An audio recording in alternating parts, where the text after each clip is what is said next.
Bonjour tout le monde. Dans cette vidéo, je m'apprête à vous montrer l'utilisation de l'interface du logiciel SolidWorks édition 2023, comme je vous l'avais promis dans ma précédente vidéo. Alors, lorsque l'on ouvre le logiciel, voici la page qui s'affiche. Donc, dans cette page, vous verrez un onglet ici qui comporte un certain nombre de fenêtres qui ne nous seront pas utiles pour l'instant, mais je vais juste noter cette fenêtre-là qui montre le logo des mises en plan, cette fenêtre aussi pour la mise en scène et les couleurs, puis cette fenêtre pour définir quelques propriétés aux documents qui seront créés, notamment aux pièces qui seront créées et aux plans qui seront créés. Pour commencer à créer un produit, il faut commencer par créer des pièces. Donc un produit, c'est soit une pièce pour un usage spécifique, soit un ensemble de pièces voilà, qui dépendent les unes des autres et qui participent à un fonctionnement donné. Donc on commence par créer une nouvelle pièce en cliquant sur ce logo. Donc c'est souvent le logo nouveau, tout comme dans plusieurs autres logiciels. Et en cliquant sur cette fenêtre, en fait, une nouvelle fenêtre s'affiche qui nous permet de dire si l'on veut créer une pièce, un assemblage ou une mise en plan. Donc on va commencer par une pièce, on va créer une nouvelle pièce du coup. Donc on clique sur OK et on attend voilà, que la nouvelle fenêtre s'affiche et on verra à quoi est-ce qu'elle ressemble cette nouvelle fenêtre. Donc voici à quoi ressemble la nouvelle fenêtre. L'interface ressemble plus ou moins à ça, donc avec une barre en haut voilà, alors une barre des tâches, on peut dire en fait une barre de personnalisation et de fonction tout en haut de l'écran, donc que je montre là. Une barre ici verticale tout à gauche qui comporte l'arbre de construction de la pièce ou du plan, donc selon le fichier qu'on ouvre à l'origine.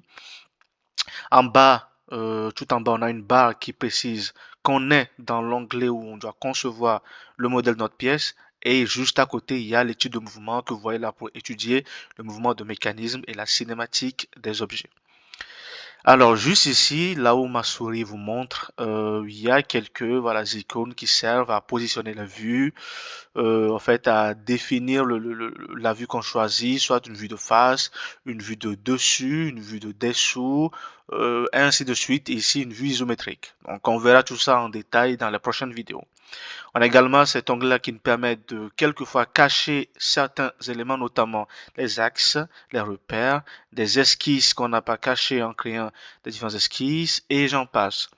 On a également une fenêtre là qui est plus ou moins importante pour définir le fond visuel de notre conception. Donc là, on a un fond qui est défini par un dégradé de bleu qui est voilà le fond par défaut des logiciels SolidWorks. On peut faire du blanc uni. Voilà, vous verrez qu'il n'y a que du blanc uni. On peut choisir, par exemple, une toile de fond. Voilà. On peut également faire en fait, un choix. On peut choisir un choix. Donc, ça ressemble un petit peu au fond d'écran du logiciel CATIA, en, en beaucoup plus foncé, bien évidemment. On peut également choisir, voilà, un fond d'écran que l'on rencontre tous dans la vie réelle, hein, donc un fond en carreau. Bon, il faut un peu de temps pour que ça se charge, mais bon, on va pas passer du temps dessus. Je retourne sur le fond en 3 points et fondu. Donc, voici un petit peu à quoi ressemble la fenêtre pour créer une pièce. Donc, pour créer une pièce, en fait, il faut déjà commencer par définir des esquisses. Donc, on a des outils pour définir des esquisses, notamment des lignes, des rectangles ou voilà d'autres figures géométriques pour définir nos esquisses. On a des cercles, on a des courbes, des splines, on a d'autres figures en fait telles que les polygones, on a des figures oblongs pour des rainures et j'en passe. On a également en fait du texte qu'on peut directement extruder pour former voilà une pièce ou une forme 3D qui a l'empreinte A. On peut également à partir de pièces déjà prédéfinies, voilà, convertir des arrêts, des surfaces, j'en passe en fait pour créer de nouvelles esquisses sur lesquelles va se baser la CAO, donc l'objet volumique. Le principe, c'est de commencer par créer une esquisse dans un plan. Voilà, on crée une esquisse dans un plan. Et de ce plan, on forme un objet 3D qui sera notre pièce. On peut également, dans la création de pièces, en fait, réaliser des marquages évaluer des dimensions en mesurant avec cet outil mesure, en fait en analysant également d'autres aspects de notre conception. Et il y a d'autres fenêtres encore plus évoluées que l'on ne va pas utiliser de prime abord. Une fois qu'on définit l'esquisse ici, on vient dans les fonctions pour créer nos fonctions, donc nos fonctions extrudées, nos fonctions de bossage et bien d'autres fonctions encore. On peut également définir directement des géométries qui vont nous servir à créer les esquisses qu'on veut et les formes qu'on veut. Donc voilà un petit peu la fenêtre de création d'une pièce. Maintenant, nous allons passer dans une autre fenêtre, donc je vais fermer cette fenêtre-là. Voilà, il y a un bouton là pour fermer.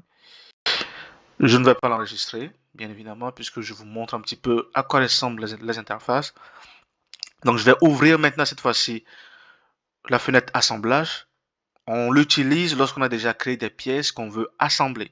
Donc, je clique dessus, je fais OK, et ça va m'ouvrir en fait une fenêtre d'assemblage. Vous verrez que la présentation elle est différente. Ça me demande directement d'insérer la première pièce autour de laquelle on viendra fixer les autres pièces. Puisque je n'en ai pas encore, je n'en choisis pas, donc j'annule. Je vais juste vous présenter à quoi ressemble la fenêtre. Donc, on a toujours, comme d'habitude, des fenêtres tout en haut pour, voilà, pour les fonctions à utiliser dans les assemblages. Tout à gauche de l'écran, on a une barre verticale qui constituera l'arbre de création de l'assemblage, donc l'arbre qui va définir dans quel ordre les pièces sont assemblées et les contraintes qu'on définit pour les assembler. Excusez. Ensuite, on a en fait plusieurs autres fenêtres, comme comme pour le cas de la création de pièces.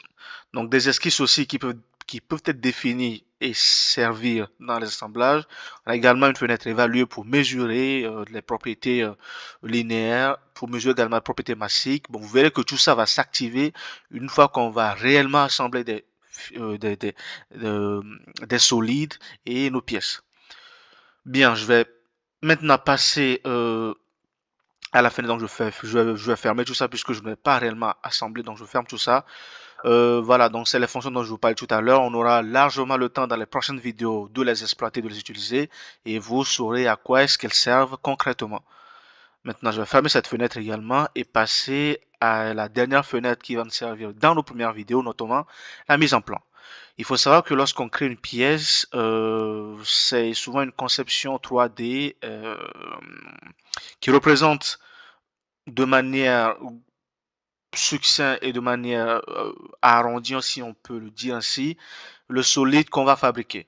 Mais il faut, pour pouvoir fabriquer le solide, en fait, mettre en plan cette pièce-là pour préciser les dimensions exactes au micromètre, voire, bon, au millimètre, voire au micromètre près, qui vont servir en fait au fabricant plutôt, pardon, au fabricant à concevoir et à fabriquer la pièce qu'on a dessinée. Donc en gros, on dessine notre pièce avec cette fenêtre-là. On vient la mettre en plan ici, en précisant les dimensions exactes de notre pièce. Donc pour mettre en plan une pièce, il faut choisir la feuille sur laquelle l'on met en plan cette pièce. Donc la feuille ou le plan. Suivant les dimensions que notre pièce a, il faut choisir des feuilles A0, A1, A2, A3 ou A4. Il faut savoir que à ces chiffres A0, A1, A2, A3 ou A4 sont associés des dimensions. Les feuilles A4, par exemple, sont les plus connues dans le monde académique et professionnel. En fait, ce sont les feuilles blancs des papiers A4 que vous connaissez tous, donc qui ont des dimensions de 21 et quelques sur 29 cm. Les feuilles A3 sont beaucoup plus grandes, A2 encore plus grand, A1 ainsi de suite. Lorsque le chiffre diminue aux côtés de A, la taille de la feuille est plus grande. Donc les feuilles A0 sont les plus grandes. Donc on choisit la feuille qu'on va utiliser. Donc on choisit A3 qui est la plus utilisée. Je fais OK. Et voici ce qu'on a. Donc je n'ai pas de pièces à importer ou à choisir pour que cet onglet-là me propose des vues directement, donc je vais fermer cette fenêtre. Mais une fois encore, nous aurons le temps d'exploiter toutes ces fonctions et vous en prendrez bien connaissance. Donc voici comment est-ce que la fenêtre de mise en plan se présente. Pour mettre en plan une pièce, il faut cliquer sur cette fenêtre-là, aller choisir la pièce en question et choisir une face qui constituera la face la première phase sur laquelle en fait on va mettre des cotations. Donc les cotations, c'est quoi? Les cotations sont des dimensions qu'on va annoter sur le plan à l'aide de cet outil-là, donc à l'aide de l'outil cotation intelligente. Suivant les formes qu'on a, on choisit l'outil cotation qui est adapté. Et spécifiquement pour les chanfreins, on a l'outil cote de chanfrein qui est très utilisé, voilà, que j'utilise dans mon boulot quotidien. Donc, avec tous les outils que vous voyez ici en haut, nous pouvons coter de manière efficace nos pièces, mais plus important encore, préciser les tolérances qu'il y a entre les différentes pièces d'un assemblage donné. Parce qu'il faut savoir que lorsqu'on fabrique une pièce, il faut que la pièce respecte des dimensions données au micromètre près pour que cette pièce puisse après être intégrée dans un assemblage afin d'assurer une fonction principale, voilà, une fonction secondaire suivant le mécanisme dont il s'agit. Donc ici tout à gauche, je vous parlais d'une feuille de propriété.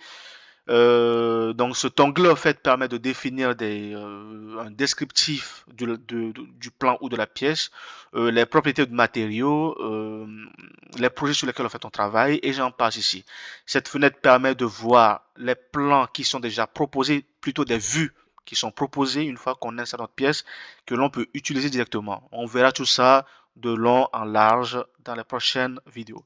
Je vous invite donc à suivre la prochaine vidéo pour savoir utiliser les trois différents ateliers que je viens de vous présenter. Donc, le premier atelier pour créer des pièces 3D, le second pour les mettre en plan, donc je n'enregistre pas, voilà.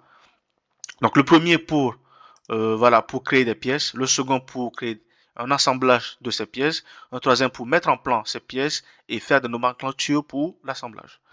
Bien, je m'arrête ici pour cette vidéo. Je vous invite à suivre la prochaine pour savoir de quoi il s'agit plus concrètement et quels sont les outils qui vous permettent de concevoir de manière rapide et optimiser vos pièces et vos projets. Merci à vous d'avoir suivi cette vidéo. J'espère qu'elle vous aura servi et je vous dis à bientôt dans la prochaine vidéo.